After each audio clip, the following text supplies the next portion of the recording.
चल तू ताल लगा ले, मैं निकल रहा हूँ। सुनो, गाड़ी मत लेके जाना आज से। फिर मुझे बाहर जाना होता है, मुझे परेशानी होती है। तो तेरे को तो गाड़ी चलानी भी नहीं आती है। तो भाई आएगा ना मेरा, वो सिखा देगा। बाजार ही तो जाती है तू, इसमें गाड़ी सीखने की क्या जरूरत है? रिक्शे से जाती तो है आराम से। तो रिक्शे से क्यों जाऊं, जो गाड़ी है मेरे पास तो। तुम चले जाया करो रिक्शे से काम पे। वैसे भी पार्किंग में तो खड़ी रहती है उधर गाड़ी। अच्छा, मैं ही क्यों धक्के खाऊं हमेशा। मेरे पापा ने मेरी सहूलियत के लिए गाड़ी भेजी थी, मुझे तो कोई सहूलियत नहीं मिल रही। क्या जता रही है तू मेरे को? एहसान जता रही है? तेरे पापा ने अपनी मर्जी से दिए मेरे को, मैंने मांगी नहीं है। दी तो पर मेरे लिए ही है ना। रख। और रही बात तेरी सहूलियत की, तेरी सहूलियत भी पूरी होती थी इस गाड़ी से। जब काम करने जाता था, अय्यासी करने नहीं जाता था, जो पैसे आते थे ना दोनों में बढ़ते थे, वो एहसान नहीं कर दिया किसी ने मेरे ऊपर। फिर तो लोग कमाए ना, जो ने दहेज में गाड़ी ना मिले तो। सही पलट रही है तुम।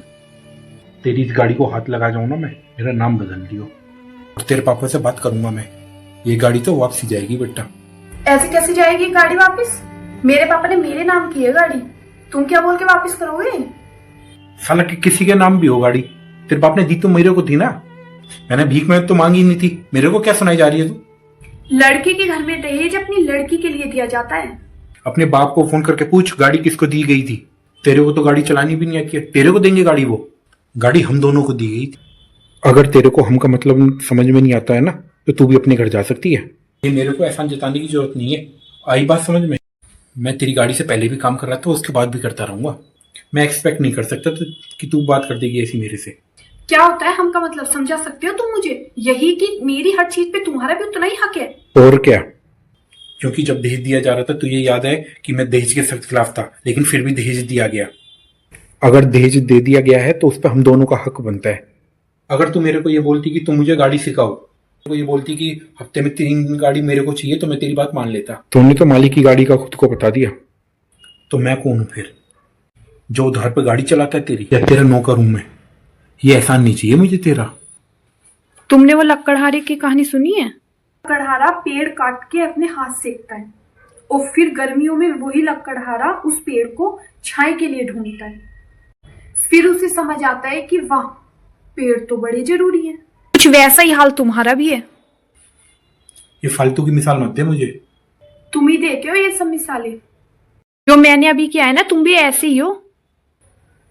कल क्या बोल रहे थे अपनी बहन को रात को? मेरे को तो ये बात बोल भी दी है, मम्मी को बोल भी मत दियो। तेरे आदमी को काम शुरू करना है तो अपने पैसे से करे ना। वो इतना तो होगा उसके घर में कि वो खुद अरेंज कर लेगा। अभी शादी को 1 साल हुआ नहीं है, अभी से वो तुझे कह रहा है कि अपनी चीज गिरवी रख दे। कल को तुझे अंगूठी रखने को बोल देगा, वो तू ही उठाएगी क्या सारी जिम्मेदारी उसके घर की? उसको क्लियर मना कर दे कि मैं नहीं रख सकती। मेरे घर वालों ने मना किया है, मुझे अगले महीने जाना है शादी में, और मम्मी देखेगी तो खामखा बहस हो जाएगी मेरी। यूं बोल दे उसे, कैंसिल कर दे उसे। जो तुमने चीज दी है वो तो तुम्हारी है ही, जो तुम्हें मिली है वो भी तुम्हारी ही है। तुम्हारी बहन इतनी बुरी लगेगी ऐसी बात करती हुई। हेलो। हाँ भैया। वो तू, मैं ये बोल रहा था, तू कह रही थी ना कि उसके काम के लिए चीज को तो रख दे, दिलवा दे उसको पैसे। आप तो मना कर रहे थे पहले।